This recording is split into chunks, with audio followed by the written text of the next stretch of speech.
നമ്മൾ എല്ലാവരും വീട്ടിൽ ഉണ്ടാക്കുന്ന ഒന്നാണ് ചക്കയപ്പം.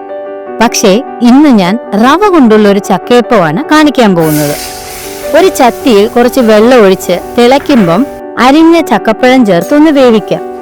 ഒന്ന് വെന്ത ശേഷം വെള്ളത്തോടെ ഈ ഒരു പരുവത്തിൽ നമുക്ക് വറുത്ത റവ ചേർത്ത് നന്നായി ഒന്ന് മിക്സ് ചെയ്യാം.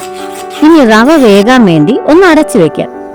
റവ വെന്ത ശേഷം അതിലേക്ക് ശർക്കരപ്പാനിയും തേങ്ങയും ഏലക്കാപ്പൊടിയും കൂടെ ചേർത്ത് നന്നായി ഒന്ന് ഇളക്കി ഈ കാണുന്ന പരുവത്തിൽ യോജിപ്പിച്ചെടുക്കണം. ഇനി കഴുകി വൃത്തിയാക്കിയ വഴനയിലയിൽ ഈ മിക്സ് നമുക്ക് നിറച്ചെടുക്കാം.